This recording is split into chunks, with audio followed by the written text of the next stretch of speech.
तो बच्चों चलो नेक्स्ट अपन स्टार्ट करते हैं चैप्टर 9 स्ट्रेट लाइन।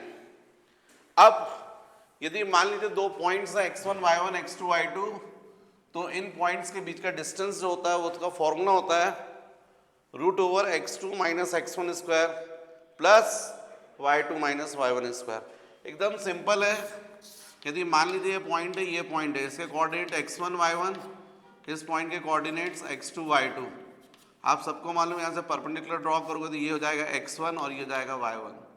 सपोज ये पॉइंट B, तो यहाँ से परपेंडिकुलर ड्रॉ करोगे तो आपको क्लियर हो गया ये x2 और ये पूरा क्या जाएगा y2।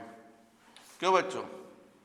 फिर यदि मैं आपसे पूछूंगा ये डिस्टेंस कितना है, तो आपका आंसर होगा x2 minus x1, x2 minus x1। यहाँ से परपेंडिकुलर ड्रॉ किया मैंने। और यदि आपसे ये डिस्टेंस पूछूं कितना होगा, मान लीजिए मैंने C किया है, A से परपेंडिकुलर ड्रॉ किया। अब मैं यदि आपसे BC डिस्टेंस पूछूंगा तो आपको पता है ये पूरा y2 है, ये y1 है, तो ये बचा हुआ डिस्टेंस कितना होगा y2 माइनस y1। ये कितना होगा y2 माइनस y1। तो फिर ये डिस्टेंस कितना होगा बाय पाइथागोरस थ्योरम? आपको पता है हाइपोटेन्यूज इज इक्वल टू क्या होता है root over perpendicular square plus base square. तो बेस क्या दिख रहा है आपको x2 माइनस s और परपेंडिकुलर क्या दिख रहा है y2 माइनस y1। पर इतना डीप में जाने की जरूरत नहीं, आप तो रट लीजिएगा। कभी भी 2 पॉइंट्स के कोऑर्डिनेट दिए होंगे तो उनके बीच का डिस्टेंस क्या होता है AB is equal to root over x2 minus x1 square plus y2 minus y1 square. फिर बच्चों यदि मैं आपसे डिस्कस करूं और मैं आपसे पूछूं इक्विलेटरल ट्रायंगल, इक्विलेटरल ट्रायंगल, तो आपका आंसर होगा ऑल साइड्स इक्वल। क्यों भाई? यदि मैं आपसे पूछता हूं आइसोसेलेस, तो आपका आंसर क्या होगा? आपका आंसर होगा कोई 2 साइड्स जो है वो इक्वल। यदि मैं आपसे पूछता हूं right angle triangle, right angle triangle, तो आपका आंसर होगा p square plus B square is equal to H square, या फिर H square is equal to P square plus B square. यदि मैं आपसे क्वेश्चन करूं पैरेललोग्राम, पैरेललोग्राम, तब आपका आंसर क्या होना चाहिए? तो आपको मालूम है पैरेललोग्राम क्या ऐसा होगा, मतलब पैरेललोग्राम में ये जो अपोजिट साइड्स होती हैं वो कैसी होती है इक्वल। ये साइड और ये साइड भी कैसी होगी इक्वल। फिर नेक्स्ट यदि मैं आपसे नेक्स्ट पूछता हूं पैरेललोग्राम के बाद मैंने क्या बताया था बच्चों रेक्टेंगल। यदि मैं आपसे रेक्टेंगल पूछूं तो रेक्टेंगल की क्या खासियत होगी?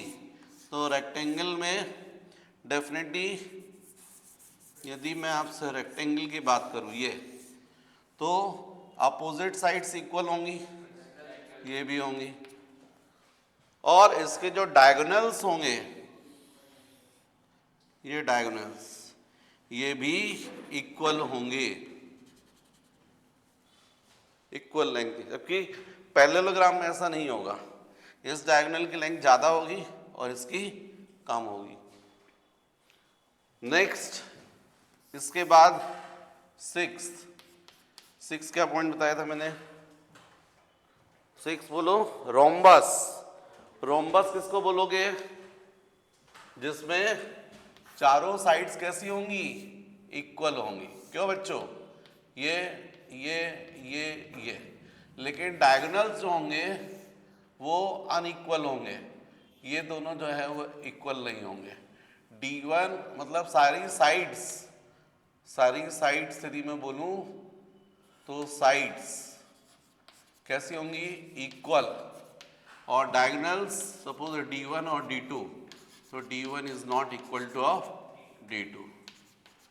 नेक्स्ट रोम्बस मैंने क्लियर कर दिया आपको। स्क्वायर किसको कहोगे बच्चों? जिसमें चारों साइड्स जो हैं वो भी इक्वल होंगी और डायगोनल्स जो हैं वो भी इक्वल होंगे। साइड्स ये इक्वल होने चाहिए और D1 is equal to D2। ये D1 और D2 ये भी कैसे होने चाहिए, इक्वल लेंथ के। देखिए ये कंडीशंस बन रही हैं। इसके बाद नेक्स्ट बच्चों मैंने आप लोगों को बताया है सेक्शन फॉर्मूला। तो यदि मान लीजिए नेक्स्ट सेक्शन फॉर्मूला, यदि ये लाइन है ए बी और ये कोई पॉइंट है एक्स वाई से कोऑर्डिनेट है, ये इस लाइन को m1:m2 इस रेशियो में यदि डिवाइड कर रहा है, यहाँ पर इंटरनली इस ए के कोऑर्डिनेट्स है x1 y1 और इसके हैं x2 y2, तब इस कंडीशन में x is equal to m1x2 plus m2x1 upon m1 plus m2। यदि आपको ये रेशियो पता है और कोऑर्डिनेट्स, तो एक्स वाई की वैल्यू आप निकाल सकते हैं डायरेक्ट इन फॉर्मूले से। यदि y की वैल्यू पूछूं मैं इसी के, तो m1y2 plus m2y1 upon m1 plus m2। लेकिन यदि यही ये इंटरनली है, इंटरनल सेक्शन, और एक्सटर्नल मतलब यदि ये एक पॉइंट ए, ये बी और यहाँ कोई पॉइंट है बी, इसका ये AP अपॉन BP, ये m1/m2 है।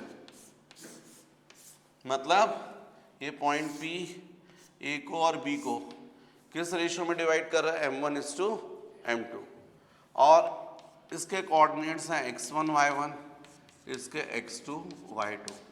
तो इस पॉइंट P के कोऑर्डिनेट्स होने चाहिए x y, जहाँ x की वैल्यू आप फाइंड कर सकते हो m1 x2 minus m2 x1 upon m1 minus m2 से, और y की वैल्यू आप फाइंड कर सकते हो m1 into y2 minus m2 into y1 upon m1 minus m2। Clear? Next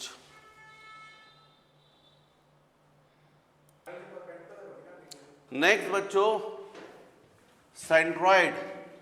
तो आप यदि इस तरीके से देखते हैं ट्रायंगल में, ये ABC, मैं किसकी बात कर रहा हूं, सेंट्रॉइड की। सही मायने में ये ट्रायंगल का सेंटर पॉइंट कहलाता है, और एक्चुअली में ये BC जो है पॉइंट, ये कहलाता है सेंट्रॉइड, मतलब point of intersection of medians. अब मीडियंस किसको कहोगे, तो ये जैसे BC साइड इसका ये मिडिल पॉइंट है, मिड पॉइंट। AC का ये क्या हो गया, मिड पॉइंट, और ये AB का मिड पॉइंट। तो यदि हम A से, जैसे यहाँ पर दिख रहा है ना, BC के मिड पॉइंट को अपोजिट वर्टाइसेस से ज्वाइन करती है, क्या कहलाएगी, मीडियंस। ये भी क्या कहलाएगी, मीडियंस, और ये भी मीडियंस।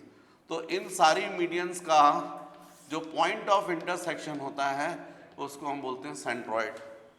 और ये सेंट्रॉइड इन मीडियंस को 2:1 के रेशियो में डिवाइड करता है। ये रेशियो कितना होता है, 2 और ये 1। मान लीजिए 3 सेंटीमीटर है, तो ये कितना होगा, 2 और ये कितना होगा, 1। मान लीजिए फॉर एग्जाम्पल यदि ये 6 सेंटीमीटर होता, तो फिर 2:2 रेशियो में ये डिवाइड करता है ना। 6 सेंटीमीटर को 2:2 lambda by lambda is equal to कितना हो जाता, 2:1 के रेशियो में लैम्डा, तो 2 इज इक्वल टू लैम्डा आ जाता। तो इसका मतलब 2 lambda plus lambda is equal to 6, तो 3 लैम्डा इज इक्वल टू 6, तो लैम्डा इज इक्वल टू 2। मतलब ये कितना हो जाता, 4 और ये 2।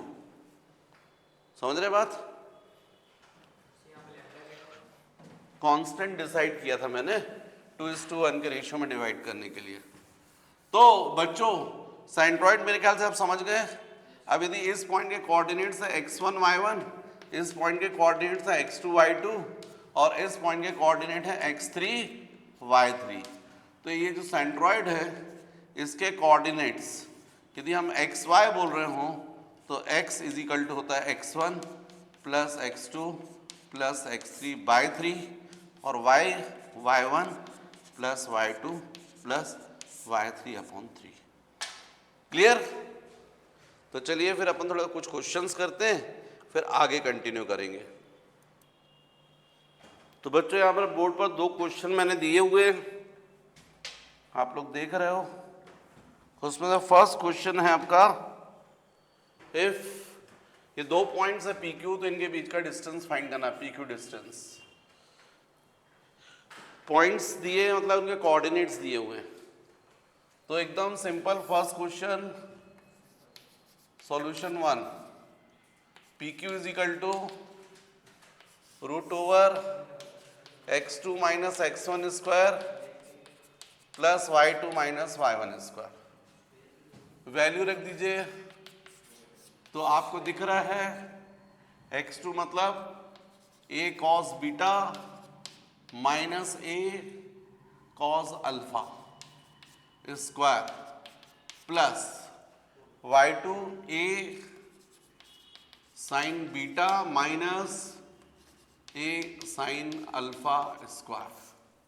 अब इसको सॉल्व कर लीजिए। PQ इज इक्वल टू, यहाँ पर देखिए a कॉमन निकलेगा, स्क्वायर होने की वजह से a स्क्वायर हो जाएगा। यहाँ भी a कॉमन निकलेगा, स्क्वायर होने की वजह से a स्क्वायर हो जाएगा। यहाँ भी a स्क्वायर, यहाँ भी a स्क्वायर, पूरे में से कॉमन निकलेगा, रूट के बाहर हो जाएगा a। अंदर बचेगा cos beta minus cos alpha square plus sine beta minus sine alpha square. Definitely PQ is equal to a into root over. अब आप लोगों को पता है a minus b whole square cos square beta plus cos square alpha minus twice of cos beta into cos alpha plus same यहां पर भी आएगा sine square beta plus sine square alpha minus 2 into sine beta into sine alpha. अब आप देखिए जब plus करेंगे cos square beta plus sine square beta 1 हो जाएगा, फिर cos square alpha plus sine square alpha ये भी 1 हो जाएगा। तो कुल मिलाकर PQ is equal to a into root over, इसकी जगह पर 1 प्लस ये इसकी जगह पर भी cos square alpha plus sine square alpha 1, और ये जो है यहाँ पर -2 कॉमन निकलेगा तो बचेगा cos beta cos alpha plus sine beta sine alpha. इसका मतलब PQ is equal to, definitely ये 2 हो गया, यहाँ भी 2 है, पूरा 2 कॉमन निकल जाएगा तो यहाँ जाएगा √2a, अंदर बचेगा रूट ओवर। तो डेफिनेटली ये 2 हो चुका था, √2 बाहर निकाल दे तो बचेगा 1 माइनस, यहाँ पर बच्चों ये किसका फॉर्मूला लिखा है, cos a plus b. cos a plus b क्या होता है, cos a into cos B plus sine a into sine B.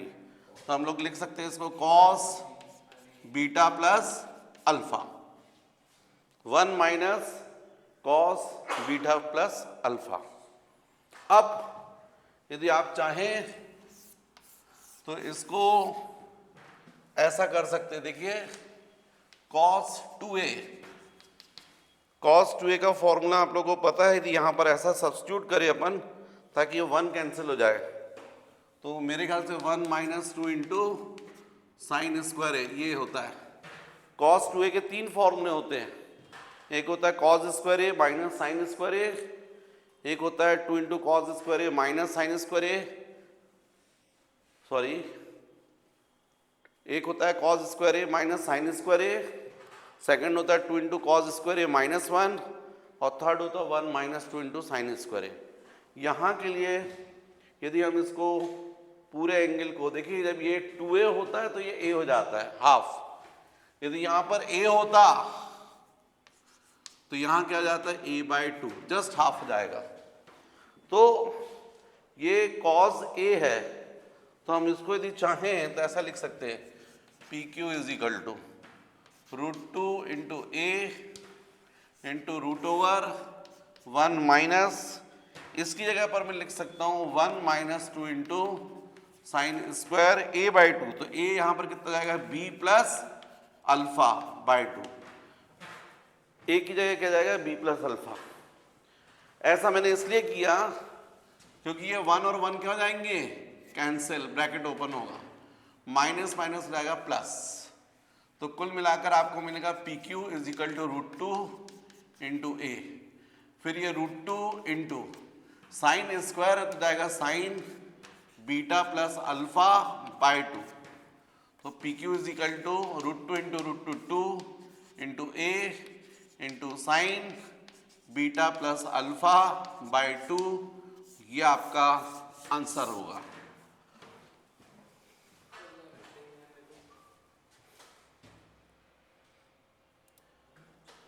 यहां पर बच्चों मिस्टेक हुई है, इसलिए आंसर मैच नहीं कर रहा है।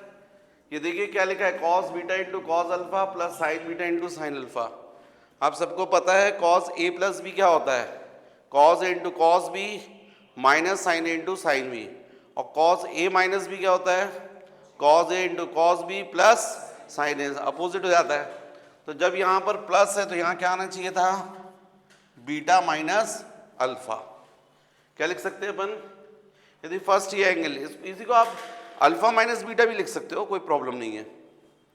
तो यहां पर जब रहेगा तो आप यहां पर क्या लिखोगे, बीटा माइनस अल्फा, ये बीटा माइनस, यहां भी क्या जाएगा बीटा माइनस, यहां भी क्या जाएगा बीटा माइनस, तो ये आंसर आपका सही है। ठीक है, 1 माइनस कॉस बीटा माइनस, ठीक है, अब ठीक है, ये आंसर आपका ठीक है।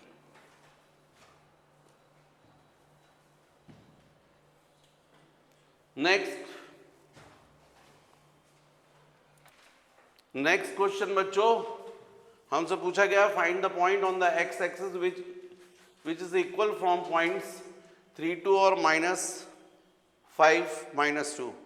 वैसे देखो बच्चों, यदि ये क्वेश्चंस आप लोग करते हो तो थोड़ा सा आपको पॉइंट की पोजीशन लेनी चाहिए, थोड़ा इजी जाता है, इसलिए मैं बोल रहा हूँ। क्योंकि आप यदि देख रहे हैं कोऑर्डिनेट ज्योमेट्री में यही फायदा है कि यदि कोऑर्डिनेट्स ले लें तो आपको दिख रहा है, ये देखो 3 2 मतलब किस कोऑर्डिनेट में आएगा, फर्स्ट कोऑर्डिनेट में, प्लस प्लस है, और ये किस में आएगा, फोर्थ में, थर्ड में -5 2, तो यहाँ पर आएगा देखो एक्चुअली में ये ए पॉइंट 3 2, और डेफिनेटली ये कहाँ पर आएगा, थर्ड में, ये भी नेगेटिव है और ये भी नेगेटिव, तो इस तरीके से पॉइंट सपोज बी -5 2, ऐसा -5 -2। अब हमसे एक्स एक्सिस पर पूछा है, अब एक्स एक्सिस पर जो भी पॉइंट होगा उसके पास केवल एक्स कोऑर्डिनेट होगा, वाई कोऑर्डिनेट कितना होगा 0, और इस मान लीजिए सी है तो ए से जितना इसका डिस्टेंस है उतना डिस्टेंस इसका बी से भी है, मतलब हमको क्या बोला, A C is equal to of B C.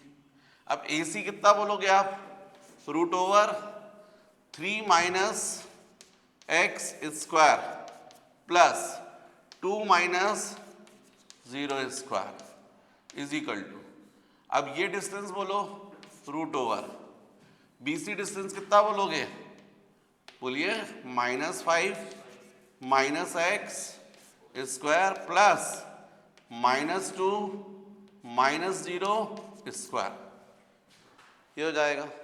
अब इसको सॉल्व कर लीजिए, स्क्वायरिंग कर दोगे, रूट हट गया, ये कितना हो गया 3 minus X square plus 2 square means 4, right hand side पे ये माइनस साइन कॉमन निकल गया तो -1 स्क्वायर तो प्लस हो जाएगा, तो जाएगा 5 प्लस एक्स स्क्वायर, और यहाँ पर -2 स्क्वायर मतलब 4, तो ये 4 4 क्या हो गया, कैंसिल, तो 3 minus x is equal to 5 plus x भी लिख सकते हैं क्योंकि स्क्वायर है तो रूट हट गया। इसका मतलब है 3 minus x 5 plus x transfer करोगे तो ये हो जाएगा आपका -2 is equal to of 2x, क्योंकि 3 माइनस 5 -2 होगा ना, तो इससे x की वैल्यू कितनी आ गई, -1। तो मतलब ये जो पॉइंट है C, इसके कोऑर्डिनेट्स होंगे -1 0। ये जो पॉइंट है दोनों पॉइंट से कैसा है, इक्वल डिस्टेंस पर। समझ गए? नेक्स्ट बच्चों क्वेश्चन बोर्ड पर है। क्वेश्चन है show that the given point 0, -1, 6, 7, -2, 3 and 8, 3 are the vertices of rectangle. कभी भी आपको ऐसे कोऑर्डिनेट दिए हों तो सीक्वेंस में लेना चाहिए। जैसे ये हो गया ए, तो ये पॉइंट बी, ये सी और ये डी। तो आपका रेक्टेंगल ऐसा बनेगा फिर ए बी सी डी। और आपको मालूम है रेक्टेंगल की क्या कंडीशन है?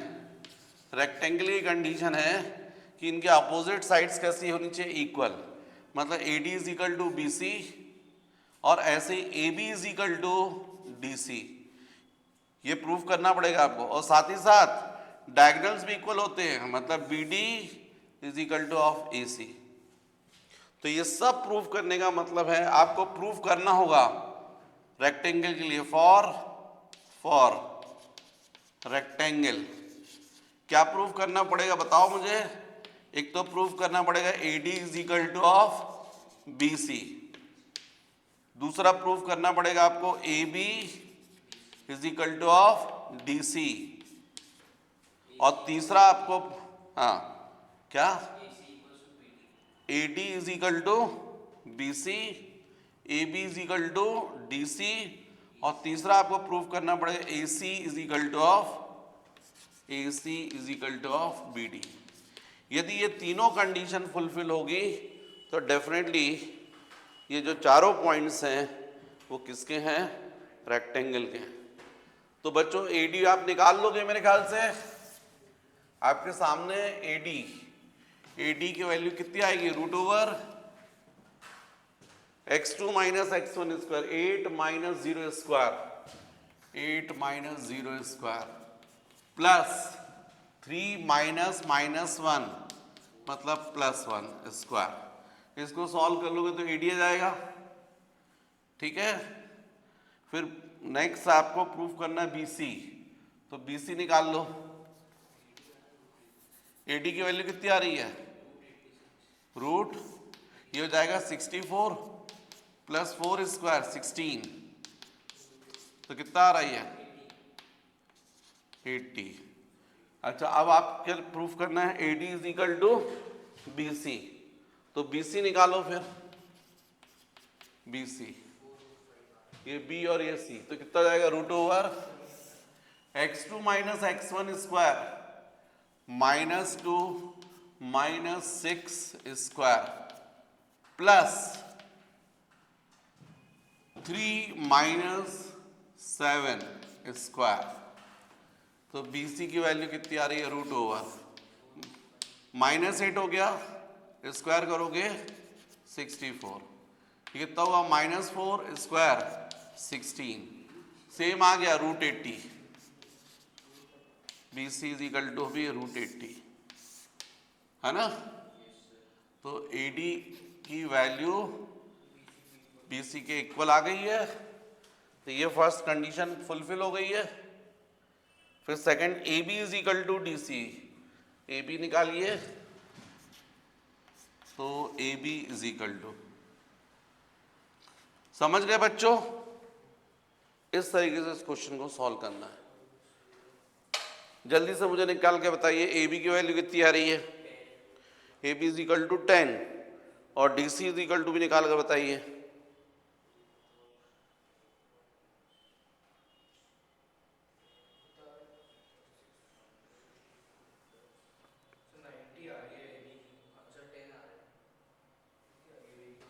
आ रही है 10, क्योंकि यदि 10 नहीं आएगी तो प्रूफ नहीं होगा। यदि AB 10 आ रहा है, DC भी 10 आना चाहिए।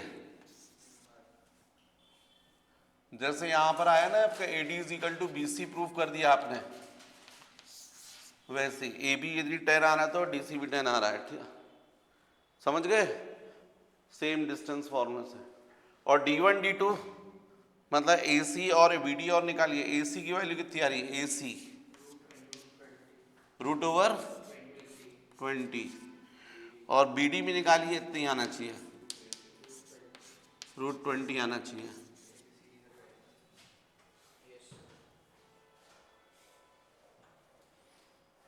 आ रही है? मतलब मेरे ख्याल से आप क्वेश्चन समझ गए, कॉन्सेप्ट। नेक्स्ट, फिर नेक्स्ट क्वेश्चन करते हैं अपन।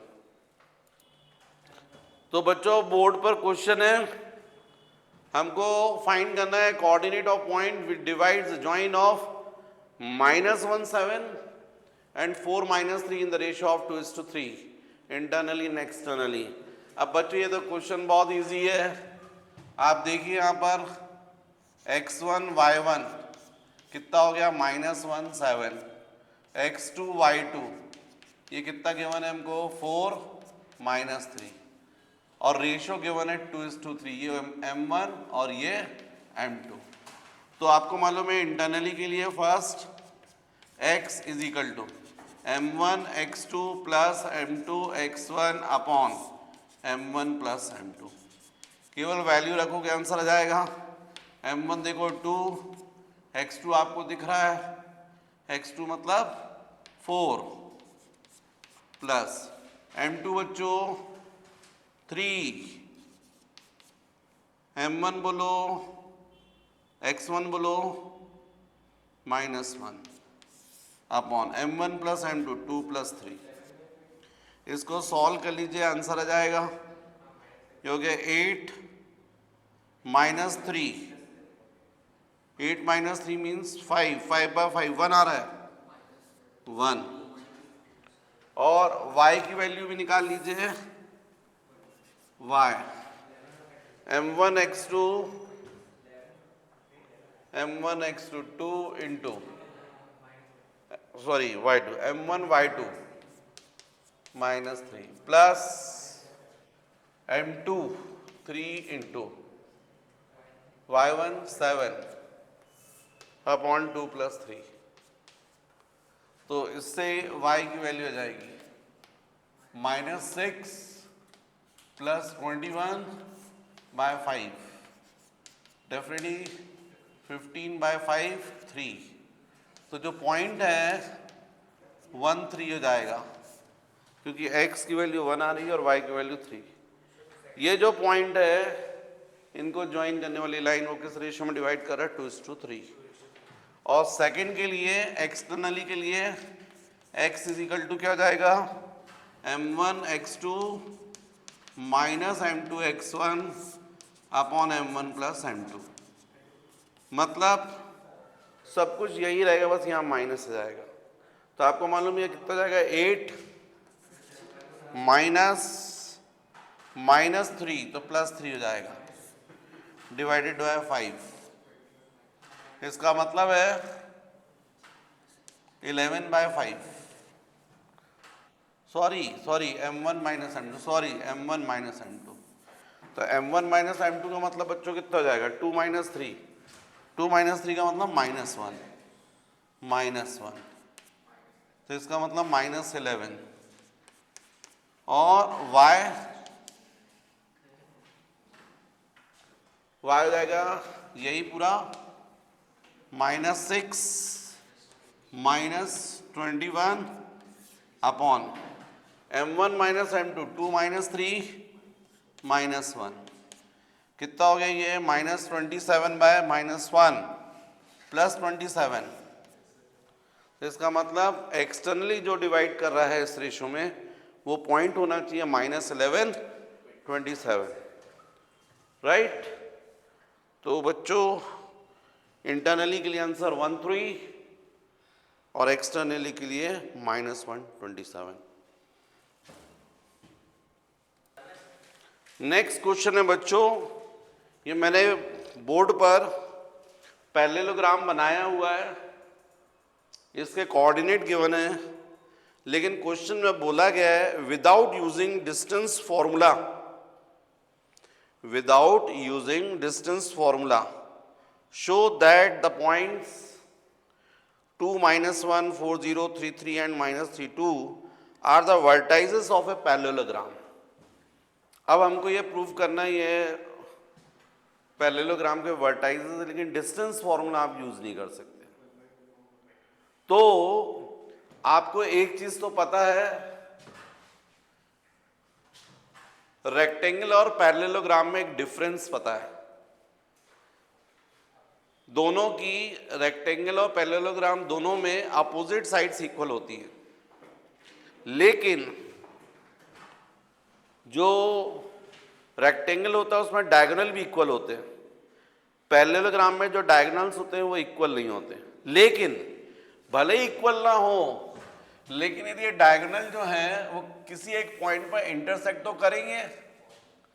जिस पॉइंट पे भी इंटरसेक्ट करेंगे वो, इसका भी क्या होना चाहिए, मिड पॉइंट। इस डायगोनल का भी क्या होना चाहिए, मिड पॉइंट, और इसका भी क्या होना चाहिए, मिड पॉइंट। तो यदि हम ये ए बोल रहे हैं, ये बी बोल रहे हैं, ये सी बोल रहे हैं और डी, तो मान लीजिए ओ है, तो ओ जो है एक्चुअली में क्या होना चाहिए, mid point of A C by 2। ऐसे ही यही ओ मिड पॉइंट होना चाहिए डीबी का, डीबी का भी मिड पॉइंट होना चाहिए। तो आप जरा देखें, मान लीजिए इस ओ के कोऑर्डिनेट्स एक्स वाई, तो ये एक्स वाई की वैल्यू यदि अपन AC की हेल्प से फाइंड करें और BD की हेल्प से फाइंड करें, सेम आना चाहिए।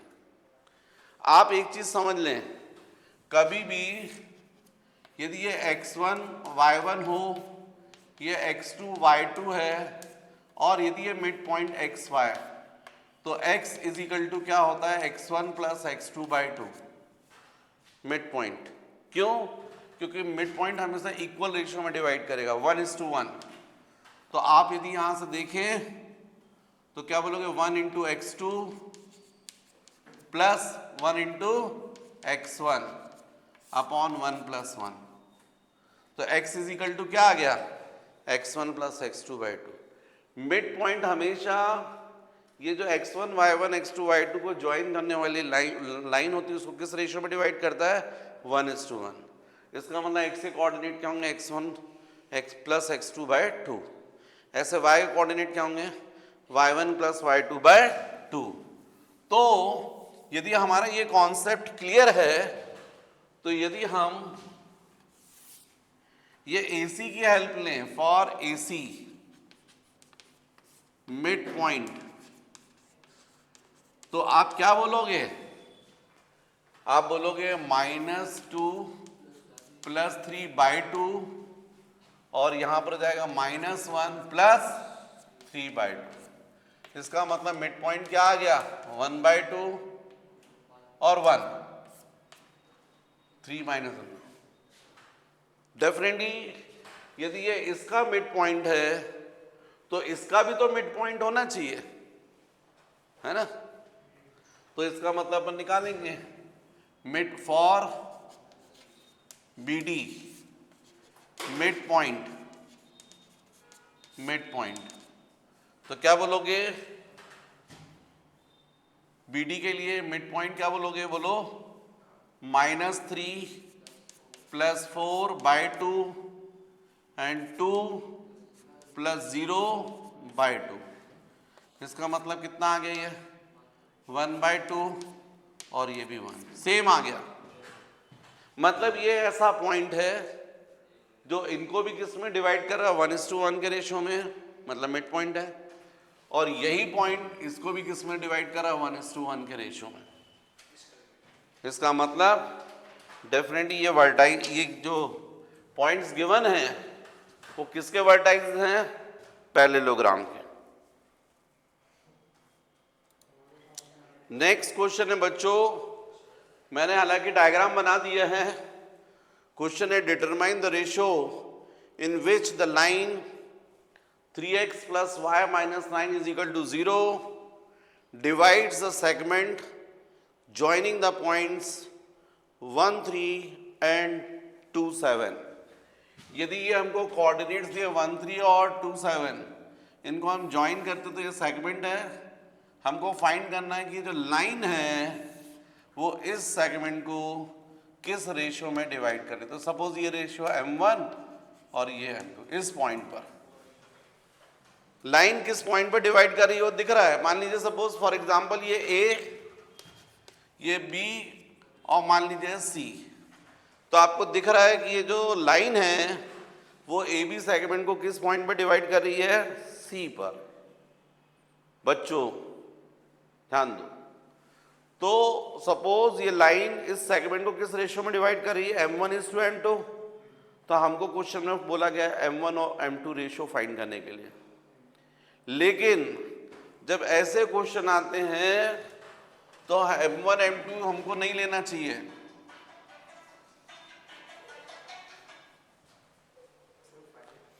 हमको ये M1 M2 ना लेकर λ1 लेना चाहिए। मतलब M1/M2 की जो वैल्यू है वो λ/1। ऐसा करने से क्या फायदा मिलता है, एक ही अननोन हो जाता है लैम्डा। जब M1 M2 लोगे तो कितने अननोन हो गए, 2। अब 2 अननोन फाइंड करने के लिए आप कितनी इक्वेशन चाहिए, 2। यहां से 2 इक्वेशन आप नहीं बना पाओगे, लेकिन एक आप फाइंड कर लोगे। तो देखो कैसे करोगे बच्चों, सॉल्यूशन। मान लीजिए कि AB को ये जो लाइन है C पॉइंट पर इंटरसेक्ट करी λ1 के रेशियो में, और इसके कोऑर्डिनेट है x y। इस C के कोऑर्डिनेट क्या है, x y। तो यदि मैं x की वैल्यू अब आपसे पूछूं तो आपका आंसर होना चाहिए M1x2। M1 मतलब लैम्डा, x2 मतलब 2 प्लस M2 मतलब 1 इंटू x1 मतलब 1। क्योंकि ये x1 y1 हो गया और ये क्या हो गया, x2 y2 हो गया।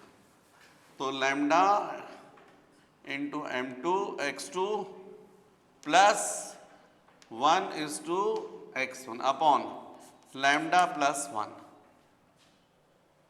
इसका मतलब इस पॉइंट का जो x कोऑर्डिनेट है वो हमने निकाल लिया, 2λ प्लस 1 अपॉन लैम्डा प्लस 1। ऐसे y कोऑर्डिनेट देखिए, तो y कोऑर्डिनेट क्या आएगा, लैम्डा इंटू y2 मतलब 7 plus 1 into 3 upon lambda plus 1। इसका मतलब 7λ प्लस 3 अपॉन लैम्डा प्लस 1। ये किसके कोऑर्डिनेट पॉइंट फाइंड कर लिए हमने, A और B को λ1 के रेशियो में इंटरसेक्ट करने वाले पॉइंट को। अब ये पॉइंट इस लाइन पर भी है क्योंकि लाइन है, ये पॉइंट एक्चुअली में इस लाइन पर भी है, मतलब लाइन के इक्वेशन वो क्या करेगा, सेटिस्फाई करेगा। तो आप लाइन का जो इक्वेशन है उसमें x की जगह पर ये सब्स्टिट्यूट कर दीजिए 2λ प्लस 1 अपॉन लैम्डा प्लस 1, और y की जगह पर रख दीजिए इस y की वैल्यू को 7λ plus 3 upon lambda plus 1 minus 9 is equal to 0। आपका लाइन का इक्वेशन ये था। चूंकि अपन को मालूम है ये AB को ये पॉइंट λ1 के रेशियो में डिवाइड कर, यहां ध्यान दो, ये A और B को ये पॉइंट C किस रेशियो में डिवाइड कर रहा है, λ1। तो हमने इस पॉइंट के कोऑर्डिनेट फाइंड कर लिए, कौन सा, सेक्शन फॉर्मूले से। अब ये पॉइंट इस लाइन पर भी है तो इस लाइन के इक्वेशन को क्या करेगा, सेटिस्फाई करेगा। सब्स्टिट्यूट कर दिया, तो सब्स्टिट्यूट करने से हमको लैम्डा की वैल्यू आ जाएगी, क्योंकि इसको मल्टीप्लाई करोगे तो कितना जाएगा, 6λ plus 3 upon lambda plus 1 plus 7λ plus 3 upon lambda plus 1। क्यों भाई, माइनस 9। यदि मैं लैम्डा प्लस 1 एलसीएम ले लेता तो यहाँ मल्टीप्लाई हो जाता, और यहाँ भी क्या जाता, लैम्डा प्लस 1। तो कुल मिलाकर लैम्डा प्लस 1 एलसीएम होने की वजह से ये पूरा ऐसा हो जाता, लैम्डा प्लस 1। क्रॉस मल्टीप्लाई करते तो 0 से मल्टीप्लाई होके क्या जाता, 0। अब आप देख रहे हैं आपके पास एक इक्वेशन है और उससे आप एक अननोन लैम्डा निकाल सकते हैं सॉल्व करके। तो ये कितना आ गया, 6 lambda plus 7 lambda 13 lambda, 3 plus 3 6 minus 9 lambda minus 9 equal to 0। 13 lambda minus 9 lambda बताइए 4 लैम्डा, और 6 माइनस 9 माइनस 3, ट्रांसफर करोगे तो 3, तो लैम्डा इज इक्वल टू 3:4।